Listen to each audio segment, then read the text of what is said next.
ஈரோடு மாவட்டம் பெருந்துறை அருகே விஜயமங்கலம் டோல்கேட் அருகே நாளை விஜயின் தாவேக பரப்புரை கூட்டம் நடைபெற உள்ள நிலையில் அதற்கான ஏற்பாடுகளை மாவட்ட காவல் கண்காணிப்பாளர் சுஜாதா ஆய்வு செய்தார்.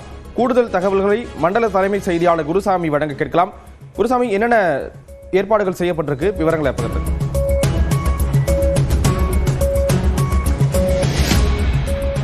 ஸ்ரீராம், தமிழக வெற்றிக் கழகத்தினுடைய பொதுக்கூட்டம் ஈரோடு மாவட்டம் பெருந்துறை அருகே இருக்கக்கூடிய விஜயமங்கலம் சரளை பகுதியில் நாளைய தினம் நடக்க இருக்கிறது. இதற்கான விரிவான ஏற்பாடுகள் செய்யப்பட்டு வருகிறது.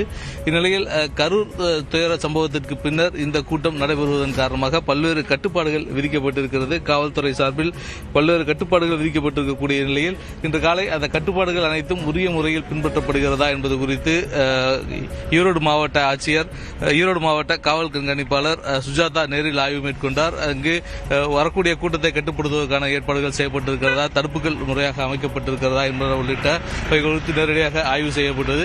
மேலும் இந்த வளாகத்தில் வரக்கூடிய பொதுமக்களுக்கு உரிய தண்ணீர் பாட்டில்கள் வழங்குவதற்கான ஏற்பாடுகள் செய்யப்பட்டிருக்கிறதா என்பது குறித்து ஆய்வு மேற்கொண்டார். அப்பொழுது 1 லட்சம் பாட்டில்கள் வரை தண்ணீர் கொடுப்பதற்கான ஏற்பாடுகள் செய்யப்பட்டிருப்பதாக விழா ஏற்பாட்டாளர்கள் தெரிவித்தார்கள். ஆனால் வரக்கூடிய கூட்டத்திற்கு அந்த 1 லட்சம் பாட்டில்கள் 1/2 லிட்டர் பாட்டில்கள் என்பது போதுமானதாக இருக்காது. இன்னும் கூடுதலான தண்ணீரை ஏற்பாடு செய்ய வேண்டும் என்ற ஒரு அறிவுறுத்தலையும் மாவட்ட காவல் கண்காணிப்பாளர் சுஜாதா விழா ஏற்பாட்டாளர்களுக்கு தெரிவித்திருக்கிறார். மேலும் இந்த பகுதியில் தற்பொழுது சிசிடிவி கேமராக்கள் அமைக்கக்கூடிய பணிகள் அனைத்தும் நடைபெற்றுக் கொண்டிருக்கிறது. அதற்கான கம்பிகள் அனைத்துமே தற்பொழுது இங்கே பொருத்தப்பட்டுக் கொண்டிருக்கிறது.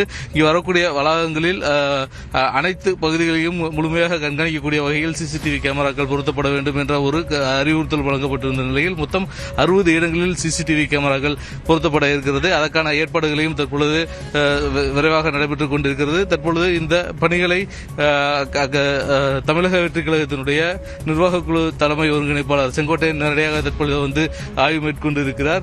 இந்த பணிகள் இன்று மாலைக்குள் முழுமையாக நிறைவேற இருக்கக்கூடிய நிலையில் தொடர்ச்சியாக அனைத்து பாதுகாப்பு அம்சங்களும் சரியாக இருக்கின்றதா என மீண்டும் மாலை ஒரு முறை நேரில் காவல்துறை சார்பில் ஆய்வு மேற்கொள்ள இருப்பதாக காவல்துறை தரப்பில் தெரிவிக்கப்பட்டிருக்கிறது.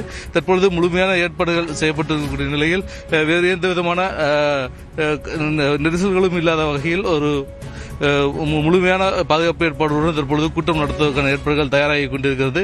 கரூர் துயர சம்பவத்திற்கு பின்னர் இந்த கூட்டம் நடைபெறுவதன் காரணமாக அதுபோன்ற எந்த விதமான அசம்பாவிதங்களும் ஏற்பட்டுவிடக்கூடாது என்பதற்காக விரிவான ஏற்பாடுகளை காவல்துறை சார்பில் செய்திருக்கின்றனர். ஸ்ரீராம், விரிவான தகவல்களை வழங்கியதற்கு நன்றி குருசாமி.